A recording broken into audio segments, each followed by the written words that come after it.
Bronchial asthma, COPD या सांस की किसी भी तकलीफ के मरीजों के लिए एक बहुत इंपॉर्टेंट होम डिवाइस है नेबुलाइज़र। सो नेबुलाइजेशन का क्या मतलब है कि ये दवाई को इतने छोटे छोटे वेपर्स में कन्वर्ट करता है कि दवाई को जब आप सांस लेते हैं तो आपके लंग्स तक पहुंचा देता है।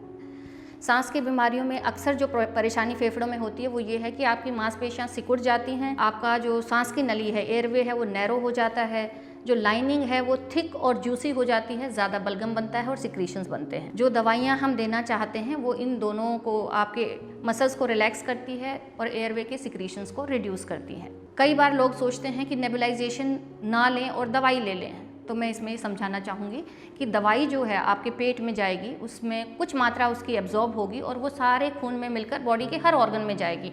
आपके ब्रेन में जहाँ ज़रूरत नहीं है, आपकी लेग्स में जहाँ ज़रूरत नहीं है, और कुछ हिस्सा उसका लंग्स में जाएगा।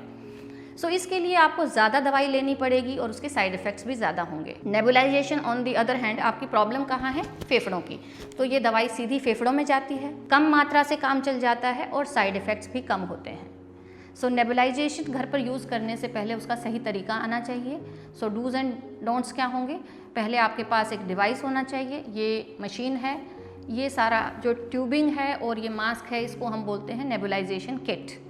सो एक तो ये वाला इतना जो ट्यूब है वो पर्सनल होनी चाहिए, पेशेंट आपस में इंटरचेंज नहीं कर सकते, नहीं तो इन्फेक्शन होगा इसका। स्टोर करें इसको एक सेफ़ प्लेस में जहाँ डस्ट ना हो। यूज़ करने से पहले इसको साफ़ करें, ऐसे कॉटन से नहीं जिसके रोए निकलते हों, साफ़ कपड़े से, सूती कपड़े से जो बिल्कुल साफ़ और प्रेस किया गया हो, या फिर आप कुछ पर्टिकुलर केमिकल्स आते हैं जिनसे अगर इसको साफ़ करना अलाउड हो तो। इन मास्क वगैरह को बहुत खोलते पानी में डाल के साफ़ नहीं करना चाहिए, जिससे इनका केमिकल स्ट्रक्चर ख़राब हो जाता है। जैसे आपको सलाह दी गई है डॉक्टर के द्वारा, वैसे ही उतनी ही मात्रा में और उतनी ही बार करें, उसको बार बार चेंज नहीं करें। मोस्टली नेबुलाइजेशन का प्रोसेस ये होता है कि ये आपका एक चैम्बर है, नेबुलाइजेशन चैम्बर है, ये मास्क है, मास्क की जगह कई बार माउथ डिवाइस भी रहता है। इसके अंदर यहाँ पे आप दवाई डालते हैं, तेज़ जेट से हवा आती है और वो दवाई को छोटे छोटे वेपर्स में कन्वर्ट कर देती है। उसके बाद में आप नेबुलाइजेशन लेते हैं तो वो दवाई आपके फेफड़ों तक जाती है, आपको राहत पहुंचाती है। सो दवाई की मात्रा सही रखें, उसकी फ्रीक्वेंसी सही रखें। यूजली नेबुलाइजेशन को आप एक कंफर्टेबल अपराइट पोस्चर में बैठ के ही करें। ऐसे लेट के करने से क्या होगा, इसकी दवाई जो है, अगर आप लेटे हुए हैं तो ये दवाई इसमें आ जाएगी, वेस्ट होगी और काम भी नहीं करेगी और उसके साइड इफ़ेक्ट्स आ सकते हैं।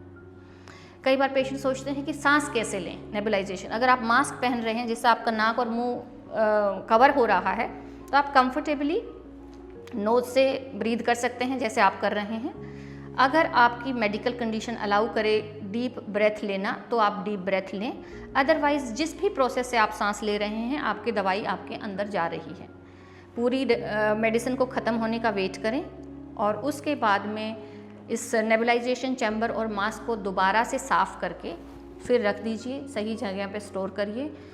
अगर नेबुलाइजेशन से आपको कोई तकलीफ़ होती है, जैसे कई बार तेज़ धड़कन होना या हाथों में ट्रेमर्स होना, तो इस बात को अपने डॉक्टर के साथ डिस्कस करिए। नेबुलाइजेशन एक सेफ़ और इफ़ेक्टिव तरीका है लंग्स की बीमारियों से रिलीफ पाने के लिए, ट्रीट होने के लिए। Thank you.